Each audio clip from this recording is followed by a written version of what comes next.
Tetapi yang pasti, yang saya tahu menurut firman,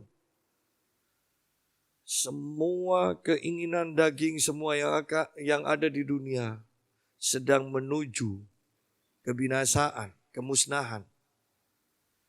Sedangkan keinginan roh yaitu akan memimpin kita pada kehidupan.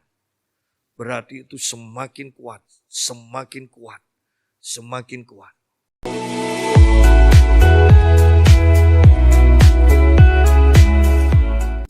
Shalom.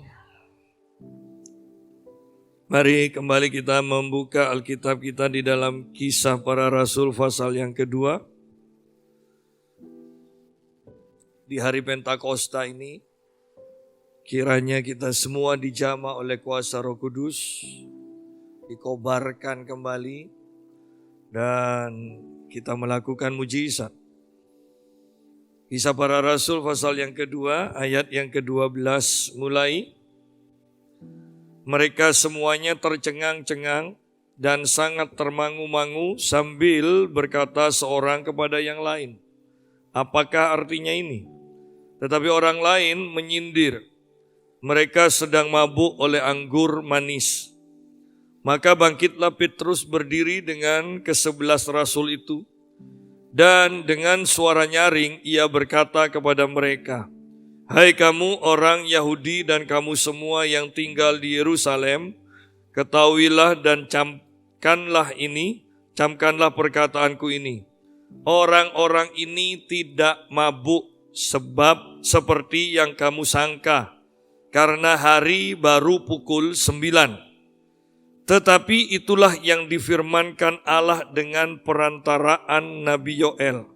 Akan terjadi pada hari-hari terakhir, demikianlah firman Allah, bahwa aku akan mencurahkan rohku ke atas semua manusia. Maka anak-anakmu laki-laki dan perempuan akan bernubuat, dan teruna-terunamu akan mendapat penglihatan-penglihatan, dan orang-orangmu yang tua akan mendapat mimpi. Juga ke atas hamba-hambaku laki-laki dan perempuan akan kucurahkan rohku pada hari-hari itu. Dan mereka akan bernubuat, dan aku akan mengadakan mujizat-mujizat di atas di langit dan tanda-tanda di bawah di bumi, darah dan api dan gumpalan-gumpalan asap. Matahari akan berubah menjadi gelap gulita dan bulan menjadi darah sebelum datangnya hari Tuhan, hari yang besar dan mulia itu. Dan barang siapa yang berseru kepada nama Tuhan akan diselamatkan." Nah, ketika orang-orang percaya dipenuhi oleh Roh Kudus, maka mereka berbahasa roh, dan begitu kerasnya sampai keluar suara doa mereka, suara penyembahan mereka, suara bahasa roh mereka terdengar keluar ruangan. Ya. Bahkan ini dikatakan ketika itu mereka ada di loteng atas dan terdengar sampai ke jalan-jalan, semuanya mendengar. Jadi bisa bayangkan kerasnya seperti apa. Karena mereka tidak memakai pengeras suara seperti saya, jadi bayangkan saja kerasnya. Jadi pembukaannya saja seperti ini ketika Roh Kudus dicurahkan, ketika orang-orang dipenuhi Roh Kudus, doa mereka itu begitu kerasnya, begitu hebohnya. Kepenuhan Roh Kudus yang kedua kalinya ketika orang-orang percaya bersama para rasul meminta keberanian, maka yang terjadi juga bahkan gedung-gedungnya itu bergetar. Ya. Gedung-gedungnya goncang. Jadi Anda bisa bayangkan kepenuhan Roh Kudus yang Roh Kudus lakukan dengan kepenuhan Roh Kudus versi gereja kebanyakan beda. Seringkali kita terlalu tertib, ya, terlalu tertib tanda petik. Padahal Tuhan tidak menginginkan seperti itu. Anda tidak bisa bayangkan setiap karya Tuhan itu kebanyakan, mungkin bisa dikatakan 90% atau 99% itu heboh. Ya, heboh. Bagaimana Tuhan turun di atas gunung Sinai, maka semuanya heboh. Bisa bayangkan Laut Merah itu terbelah, maka itu heboh. Bisa bayangkan ketika Musa memerintahkan air keluar dari batu karang dan air keluar, pasti heboh. Bagaimana ketika Elisa membangkitkan seorang anak dan Elia membangkitkan seorang anak, pasti heboh.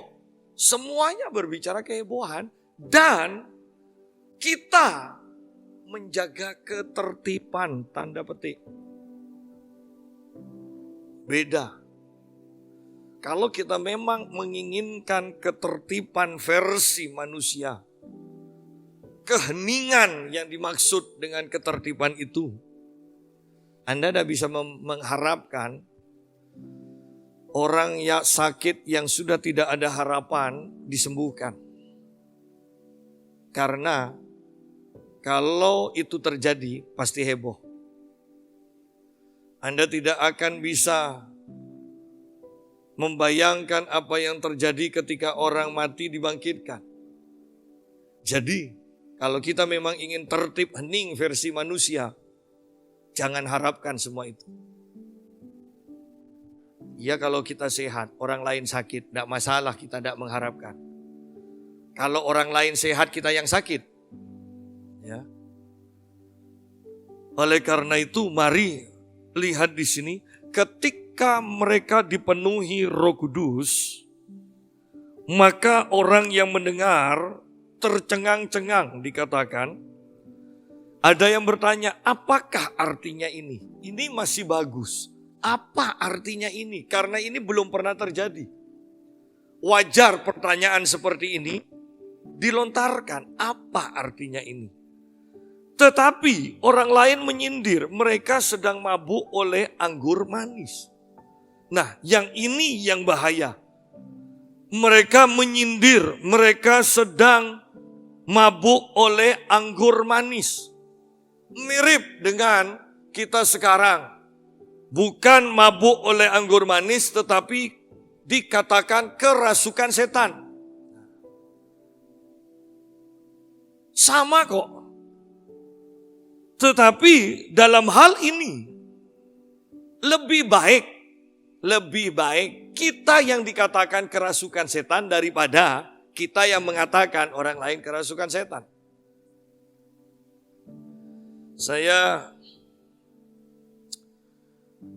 Seseorang nitip kepada saya untuk dibelikan protein dan dia katakan, "Om, uangnya saya kasih dulu." "Nggak usah," saya bilang.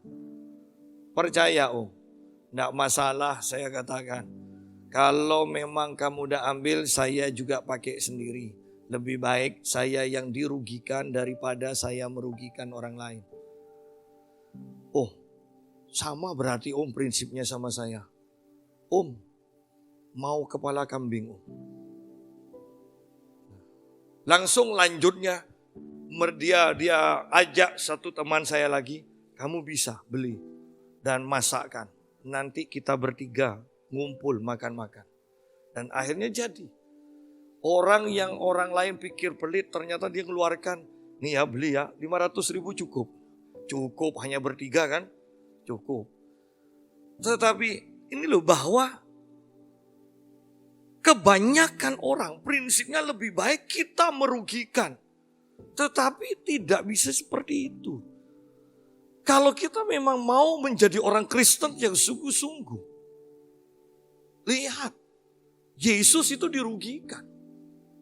Para rasul dirugikan, tapi mereka tidak pernah merugikan. Bahkan Paulus berani mengatakan, "Ayo kita adakan hitung-hitungan. Apakah aku merugikan?" Samuel katakan, "Coba sekarang aku pertanggungjawabkan, apakah ada di antaramu yang aku rugikan?" Semuanya tidak ada.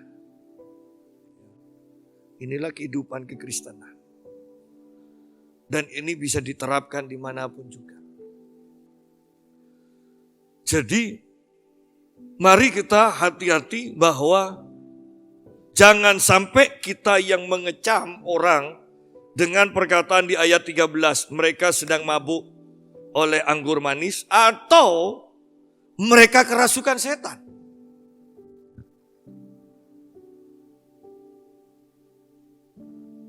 Dan Petrus bangkit dikatakan, maka bangkitlah Petrus berdiri dengan ke-11 rasul itu.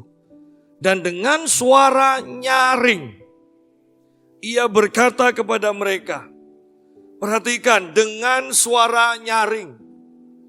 Petrus yang awalnya selalu menyembunyikan diri, Petrus yang menyangkal Tuhan, ketika dipenuhi Roh Kudus, Petrus bangkit, Petrus tampil, Petrus tidak menyembunyikan diri lagi.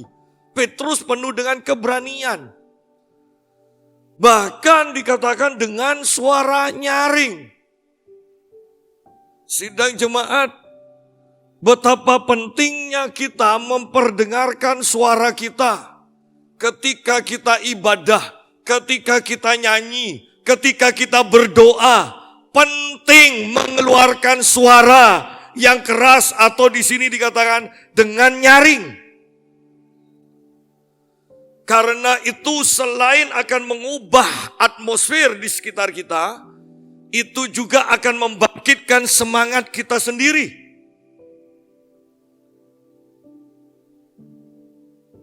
Petrus bangkit dikatakan.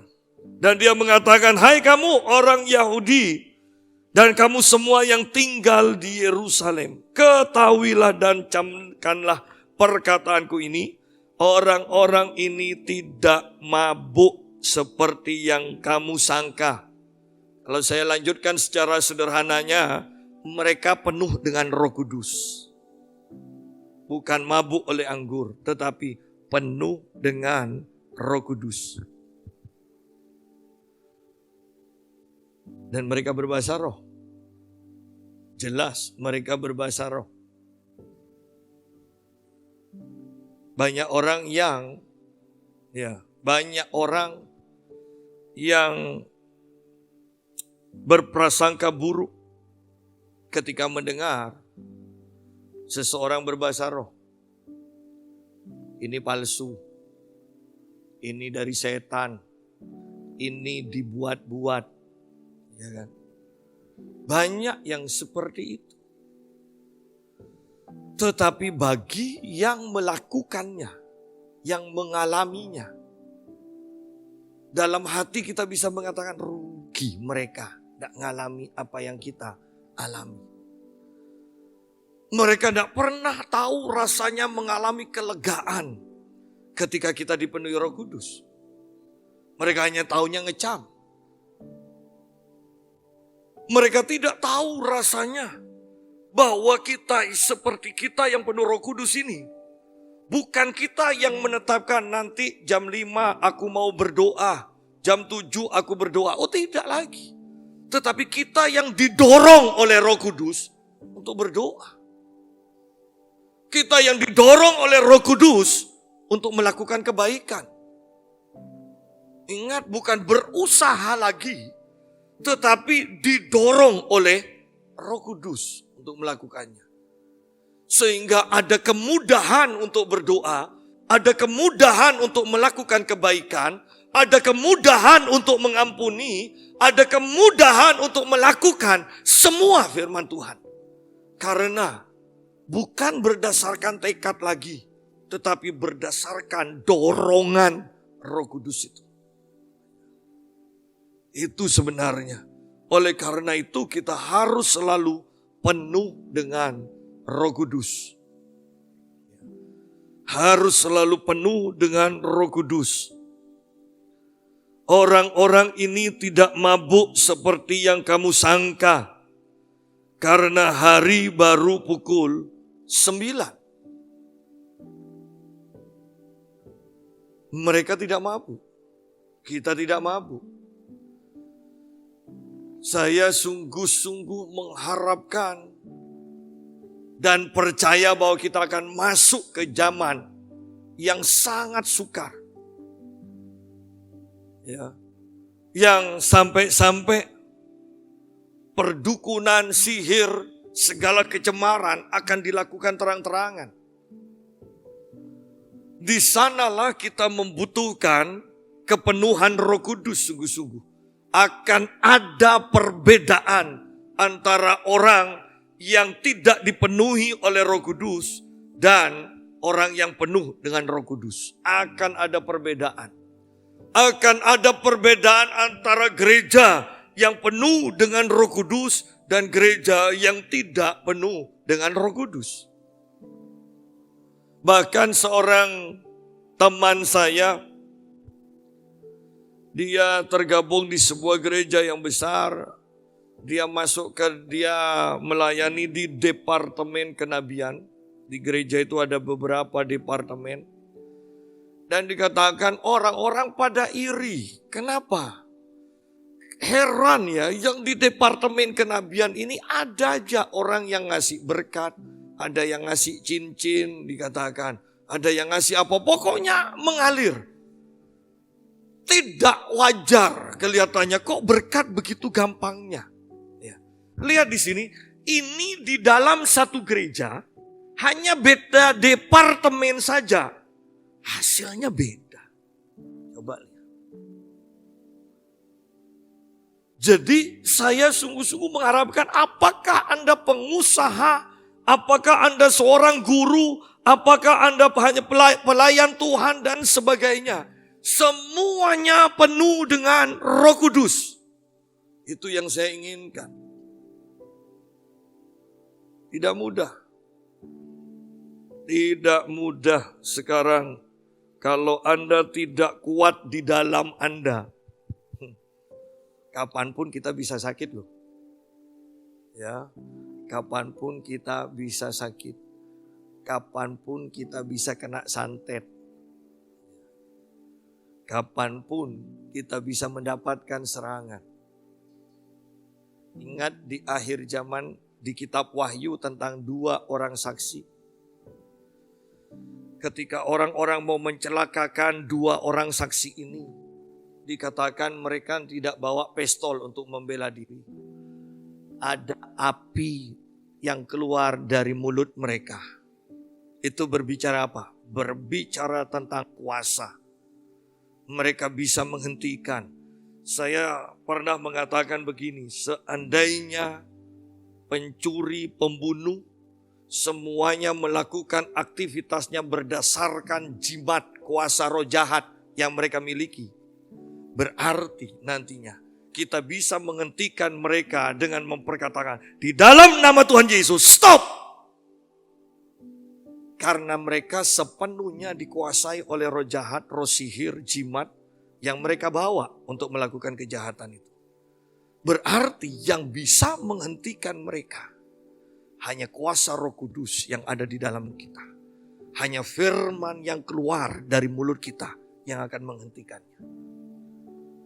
Anda tidak bisa dengan keahlian, oh saya kan jago kungfu. Saya sudah belajar karate. Perhatikan. Satu orang yang kerasukan pegang oleh 7 anak orang Skewa. Ya. Anak Skewa 7 orang memegang 1 orang yang kerasukan. Tidak bisa. Mereka malah ditelanjangi. Itulah kekuatan roh jahat. Kekuatan roh jahat hanya bisa dikalahkan oleh kuasa Roh Kudus. Ketika Roh Kudus diaktifkan dalam kehidupan kita dan kita memiliki firman, di sanalah baru kelihatan bahwa kita punya otoritas. Ketika kita berkata-kata, orang-orang ini tidak mabuk seperti yang kamu sangka, karena hari baru pukul 9. Tetapi itulah yang difirmankan Allah dengan perantaraan Nabi Yoel. Ini penggenapan firman Tuhan. Akan terjadi pada hari-hari terakhir. Demikianlah firman Tuhan bahwa aku akan mencurahkan rohku atas semua manusia. Nah, kita di sini melihat satu, di sini kita perhatikan Kalau di zaman para rasul 2000 tahun yang lalu sudah disebut hari-hari yang terakhir, betapa kita sungguh-sungguh harus mempersiapkan diri yang hidup sekarang ini. Dulu saja disebut hari-hari yang terakhir, sekarang berarti detik-detik yang terakhir.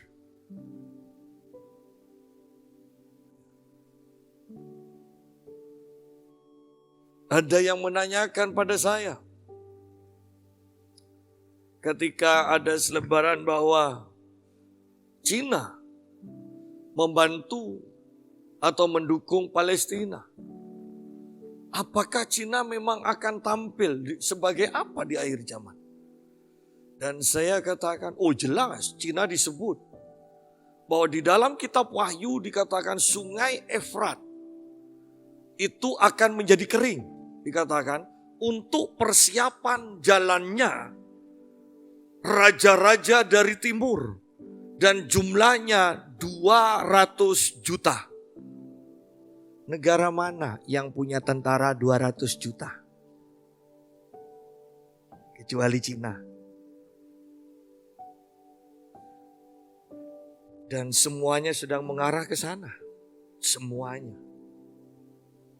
Lucu ya, ketika bumi ini akan segera mengalami kehancuran, masih banyak orang, bahkan orang Kristen yang lebih fokus untuk mendapatkan kekayaan, mendapatkan titel, mendapatkan kehormatan. Itu yang dikejar, kan lucu sebetulnya. Saya tidak percaya bahwa setelah COVID ini tidak ada virus lain. Saya tidak percaya. Ya. Saya percaya ini akan terus berkelanjutan dan bahkan lebih banyak variasinya nantinya. Oleh karena itu yang diperlukan adalah kita harus hidup berdasarkan hukum kerajaan Allah. Kita harus hidup di dalam atmosfer surgawi. Atmosfer kehidupan. Itu yang kita butuhkan. Akan terjadi pada hari-hari terakhir, demikianlah firman Allah. Bahwa aku akan mencurahkan rohku ke atas semua manusia. Bukankah Tuhan baik? Di hari-hari terakhir rencana Tuhan adalah semua manusia, bukan hanya semua orang Kristen. Semua manusia akan diberi rohnya, akan mendapatkan curahan Roh Kudus. Tetapi tidak semua orang yang mau menerima pencurahan Roh Kudus itu. Bahkan tidak semua gereja yang mau menerima pencurahan Roh Kudus itu. Sehingga ketika kita mengalami banyak masalah, ketika kita mengalami penyakit yang tidak bisa disembuhkan, ingat, Tuhan tidak pernah bisa disalahkan. Karena Tuhan sudah mencurahkan rohnya dan itu cukup untuk semua orang. Kalau kita hidup berdasarkan Roh Kudus ini, maka kita akan aman. Sungguh kita akan aman. Kita akan sehat. Usaha kita berhasil. Kita akan mengalami kelimpahan.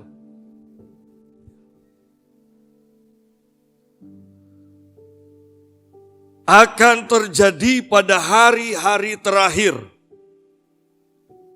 Demikianlah firman Allah bahwa aku akan mencurahkan rohku ke atas semua manusia. Semua. Allah kita adil. Tidak pandang bulu. Dia tidak membeda-bedakan.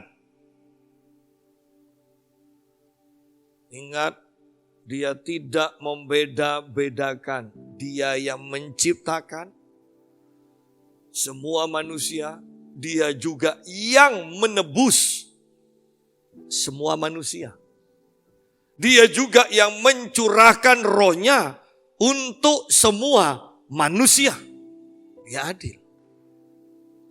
Dia tidak bisa disalahkan dengan mengatakan, kok enggak adil sih? Masa si A dapat kepenuhan Roh Kudus, aku enggak?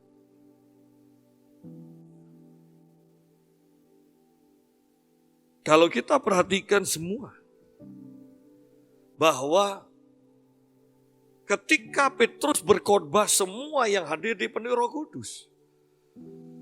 Ketika Petrus menumpangkan tangan pada orang-orang yang ditumpang tangan mendapatkan kepenuhan Roh Kudus.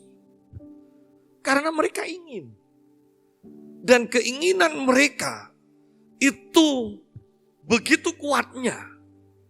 Sampai-sampai mengalahkan segala keinginan daging. Sidang jemaat, kenapa banyak orang Kristen yang tidak bisa dipenuhi oleh Roh Kudus? Karena mereka pikirannya, keinginannya hanyalah masalah-masalah duniawi. Anda tidak bisa sekaligus dalam waktu bersamaan keinginan daging tetap dipelihara dan masih juga ingin dipenuhi Roh Kudus. Tidak bisa. Harus pilih salah satu. Tetapi yang pasti, yang saya tahu menurut firman, semua keinginan daging semua yang ada di dunia sedang menuju kebinasaan, kemusnahan. Sedangkan keinginan roh, yaitu akan memimpin kita pada kehidupan. Berarti itu semakin kuat, semakin kuat, semakin kuat. Paulus dengan jelas mengatakan, sekalipun manusia, jasmani kami semakin merosot, tetapi manusia roh kami diperbarui dari sehari ke sehari. Seringkali kita menjumpai orang-orang, bahkan pendeta-pendeta, kalau makan begitu menakutkan. Dan kita menemukan banyak pendeta yang punya penyakit darah tinggi, diabetes. Apakah itu Tuhan yang menaruh? Oh tidak. Tuhan menciptakan tubuh yang sehat. Pak, enggak tahu saya Pak, tiba-tiba aja. Diabetes tiba-tiba, bukan tiba-tiba. Kalau penyakit seperti itu bukan tiba-tiba. Itu kita sudah pupuk dari masa remaja, mungkin kita sudah pupuk terus. Sedikit. Ada orang yang bertanya, Pak masih latihan, kan sudah jadi pendeta. Oh iya latihan. Saya ingin lihat cucu saya. Saya bukan hanya sekedar ingin lihat anak. Oh iya Pak, saya ngerti. Ada hal-hal yang harus kita jaga. Banyak orang menganggap remeh ibadah. Banyak orang menganggap remeh berbahasa roh. Saya katakan tadi saya dapat berkat. Saya katakan sekarang juga. Saya juga baru siang tadi dapat berkat. Saya katakan, nih Vin, mau ditransfer ke kamu atau enggak? Ya mau, ya sudah saya transfer kan. Sidang jemaat, saya selalu menekankan, ketika manusia roh kita dikuatkan, maka semua yang jasmani itu akan menyesuaikan diri dengan manusia roh kita ini. Seringkali kita tidak pernah mau memperkuat manusia roh kita. Yang kita kejar hanya hal yang jasmani saja. Sidang jemaat, sehebat-hebatnya engkau mengejar hal yang jasmani, tubuhmu tidak akan kuat pada akhirnya.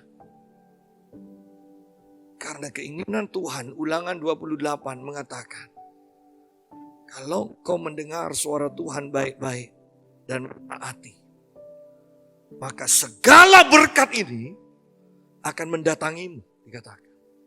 Segala berkat akan mendatangi. Tetapi seringkali yang kita pakai adalah tubuh jasmani ini kita pakai untuk kejar berkat. Mengejar berkat. Sampai kapan kita kuat ngejar? Sampai kapan?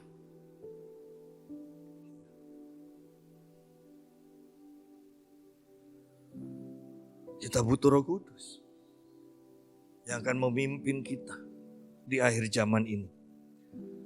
Hari-hari terakhir dikatakan.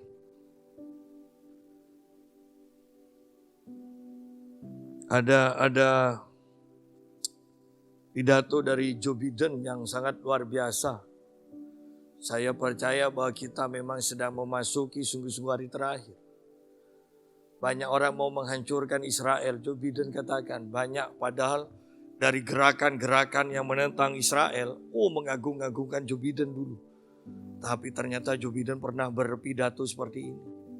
Bahwa kita butuh Israel.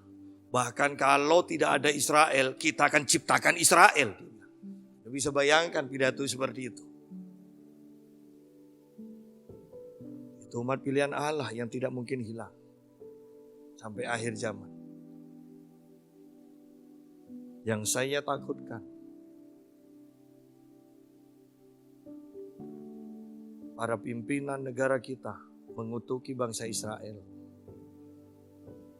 Dan Alkitab katakan, siapa yang mengutuki engkau, aku yang akan mengutuki. Yang repot kita ada di Indonesia. Dampaknya itu pasti kita rasakan juga. Walaupun kita dapat perlindungan dari Tuhan. Oleh karena itu, kita sungguh harus siaga, berjaga-jaga di akhir zaman ini. Maka anak-anakmu laki-laki dan perempuan akan bernubuat. Tidak ada perbedaan lagi.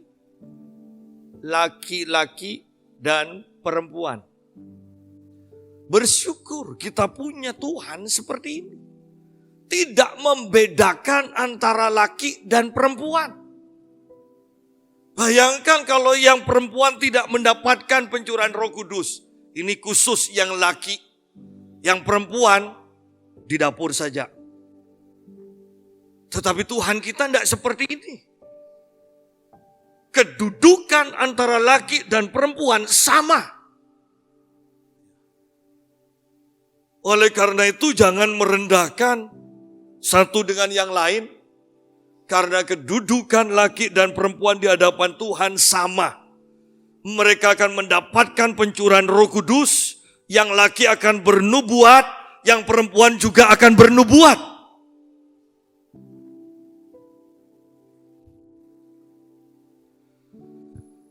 Teruna-terunamu akan mendapat penglihatan.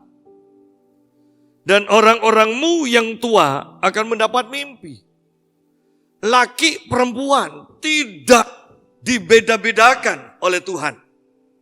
Kemudian tua atau muda juga tidak dibedakan. Yang penting kita taat, yang penting kita mau. Dikatakan anak-anak, teruna, remaja, orang tua, semuanya mendapatkan pencurahan Roh Kudus. Berarti kegerakan di akhir zaman adalah kegerakan kesatuan dari berbagai generasi.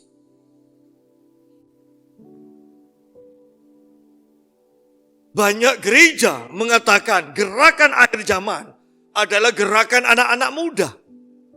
Loh, ini khotbah yang kurang ajar. Memangnya yang tua-tua mau dikemanakan? Kalau tidak ada yang tua, yang megang uang, mau gerak kemana? Ya. Sidang jemaat. Alkitab mengatakan, mau laki atau perempuan, semua akan mendapatkan pencurahan Roh Kudus. Mau umur berapapun, anak-anak, remaja, bahkan orang tua, semuanya mendapatkan pencurahan Roh Kudus. dan roh yang sama dari berbagai generasi. Roh yang sama ini akan membuat berbagai generasi ini bersatu karena rohnya sama.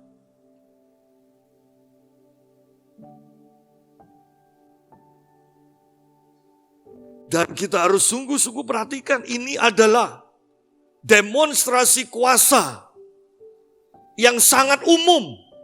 Tidak berbicara tentang karunia, 9 karunia di dalam 1 Korintus 12 itu. Tidak, ini tidak berbicara karunia. Ini semua yang dipenuhi Roh Kudus akan bisa bernubuat, akan mendapatkan penglihatan, akan mendapatkan mimpi-mimpi ilahi. Semuanya. Semuanya. Jadi ini adalah kemampuan secara umum yang Tuhan berikan akibat kita dipenuhi oleh Roh Kudus. Ada tugas-tugas khusus yang akan membuat kita menjadi salah satu anggota tubuh Kristus.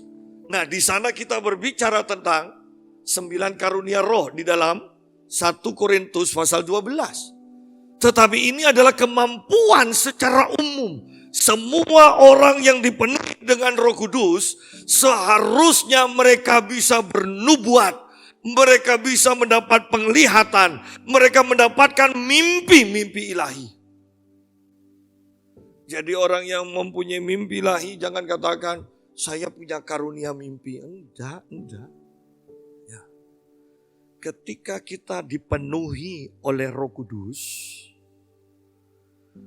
maka ketika kita tidur pun, ini yang sering saya katakan, manusia roh kita aktif.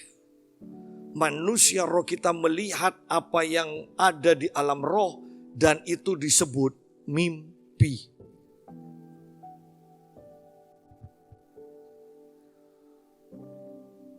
Penglihatan. Ketika engkau berdoa, ketika engkau diam, tiba-tiba muncul aja. Itu penglihatan, itu seharusnya semua orang Kristen peka. Bahkan ketika kita sungguh dipenuhi Roh Kudus, Anda bisa rasakan kok mau keluar, tapi kok tidak enak ya, sudahlah. Nah, kalau dipaksakan keluar, ada aja masalah kan di luar. Ini sebenarnya diberikan, ini akibat kita dipenuhi dan terus dipenuhi Roh Kudus. Kepekaan kita akan bertambah. Ini dari kepekaan ini kita bernubuat. Dari kepekaan ini kita mendapat penglihatan. Dari kepekaan ini kita mendapatkan mimpi. Ini tidak bicara karunia.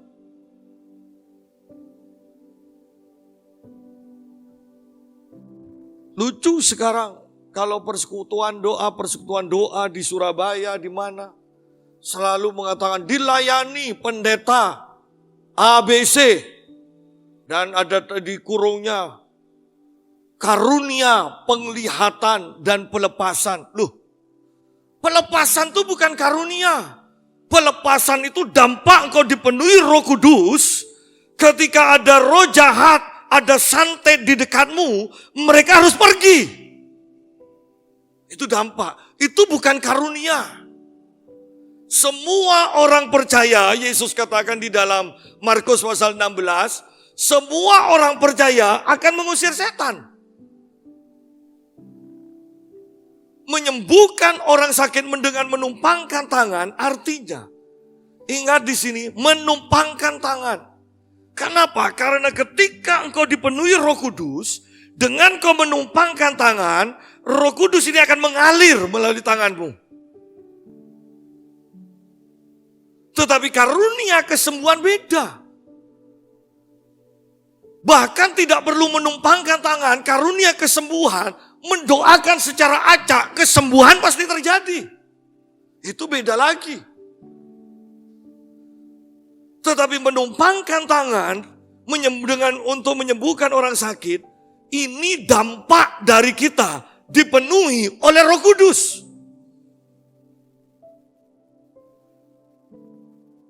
Dan Kalau kita menyadari banyak orang Kristen ternyata menyia-nyiakan semua yang Tuhan curahkan. Saya tidak bisa bayangkan kalau kita mendapatkan anugerah dari seorang raja dan kita tolak, bahkan ketika raja itu di dalam ketatanegaraan, dia menyerahkan dan kemudian saya katakan, enggak, saya tidak mau terima. Rasanya kepala kita akan dipancung. Apa yang saya maksudkan? Ternyata banyak orang Kristen yang akan mendapatkan penghukuman karena tidak mau menerima dari Tuhan. Siapa yang percaya akan diselamatkan, yang tidak percaya sudah ada di dalam penghukuman. Kan? Bukan karena melakukan kejahatan. Yang tidak percaya itu artinya tidak mau menerima keselamatan, sudah ada dalam penghukuman dikatakan. Berarti, bukankah sama dengan Roh Kudus? Kita tidak bisa melakukan apa-apa tanpa Roh Kudus. Karena apa yang kita lakukan tanpa Roh Kudus, itu adalah kesombongan kita. Bahwa kita mampu melakukan firman Tuhan tanpa Roh Kudus. Tidak akan selamanya, tidak akan pernah berkenan di hadapan Tuhan. Semua yang akan tercatat diterima oleh Tuhan adalah hasil kerjasama antara Roh Kudus dengan kita. Itu yang akan diterima oleh Tuhan.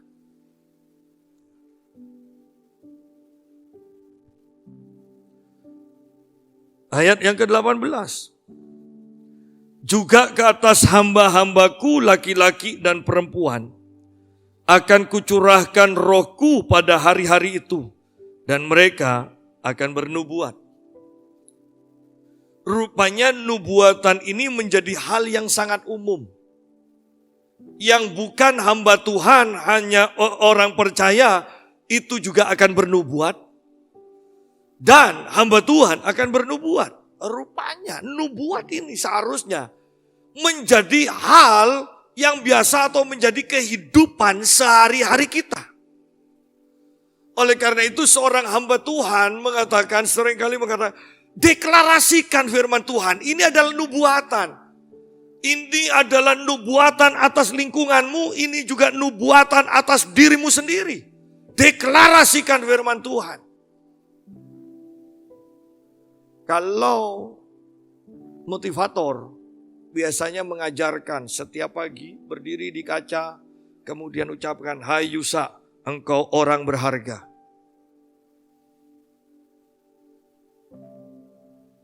Paulus katakan, di dalam Kristus segala perkara dapat aku tanggung. Mirip? Iya. Tetapi ingat, yang membedakan, yang di depan kaca adalah kekuatan saya sendiri. Firman di dalam Kristus itu berdasarkan firman. Dalam level tertentu, manusia mampu untuk menjadi dan melakukan sesuatu dalam level tertentu. Tetapi perkataan berdasarkan firman Tuhan, sekalipun kita sudah tidak mampu melakukan, firman Tuhan akan menciptakan. Itu bedanya.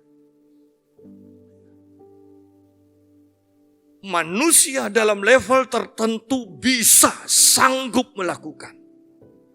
Tetapi kuasa firman tanpa batas, bahkan dari yang tidak ada menjadi ada. Itu firman.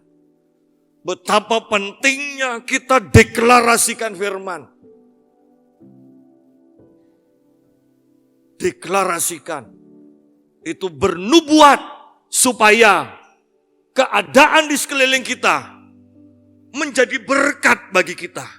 Itu bernubuat supaya kita juga diberkati dan menguasai lingkungan kita.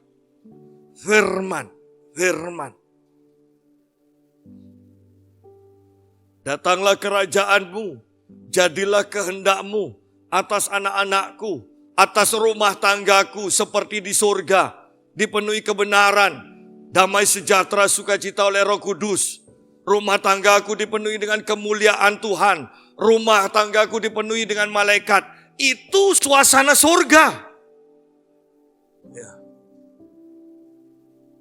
Kita harus deklarasikan seperti itu. Itu yang disebut nubuat. Ya. Belajar. Yang tetap saya tunggu-tunggu ya adalah ketika WL berdoa, kalau ada yang pasbo ya katakan amin gitu loh. Jangan mengeningkan cipta terus. Yang saya tunggu-tunggu, padahal saya sampai sepertinya hanya saya dan Bu Wati yang mengatakan amin. Tuhan, kiranya Engkau menjamah setiap yang hadir. Jangan diem kalau sudah seperti itu. Amin gitu. Apa sih susahnya amin? Lebih gampang daripada memberikan perpuluhan. Iya kan? Amin aja. Sukarnya. Apalagi mengampuni. Iya kan? Tapi kalau Anda sudah terbiasa mengatakan amin, perhatikan, atmosfer di sekitar ini pun akan berubah. Jangan remehkan kata-kata amin. Ketika kita mendengar seseorang berdoa dan kita mengamenkannya. Itu yang disebut bernubuat. Dan aku, ayat 19, aku akan mengadakan mujizat-mujizat di atas, di langit, dan tanda-tanda ajaib di bawah, di bumi, darah dan api dan gumpalan-gumpalan asap. Matahari akan berubah menjadi gelap gulita, dan bulan menjadi darah sebelum datangnya hari Tuhan, hari yang besar dan mulia itu. Lihat urutan-urutannya betapa baiknya Tuhan. Tuhan awalnya mencurahkan rohnya atas semua manusia. Baru akan terjadi bencana-bencana di langit, di bawah bumi. Ada peperangan, ada gempa, darah dan api. Bukankah itu berbicara tentang peperangan? Di bumi ada gumpalan-gumpalan asap. Ini mau diartikan perang atau diartikan gunung meletus, sebagainya. Dia mau diartikan kebakaran hutan. Dan matahari akan berubah menjadi gelap gulita dan bulan menjadi darah. Berbicara tentang bencana alam sudah. Tetapi dari semua ini, perang, bencana alam, sebelum itu terjadi, Tuhan mencurahkan rohnya. Supaya kita kuat menghadapi itu semua, supaya kita terlindung dari itu semua, dan terlebih lagi, sebelum itu terjadi, kita sudah memenangkan beberapa atau banyak jiwa. Yang penting itu memenangkan. Mungkin Anda katakan hanya satu, pokok menang. Daripada tidak ada jiwa yang dibawa. Daripada tidak ada jiwa yang dibawa, Anda tidak akan membawa apa-apa ke surga. Perhatikan. Bahkan uang 1.000 pun Anda tidak bisa bawa ke surga.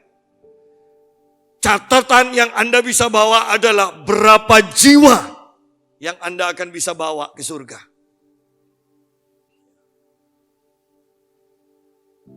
Jadi pencurahan Roh Kudus sebelum bencana terjadi, sebelum peperangan terjadi, Tuhan mencurahkan rohnya.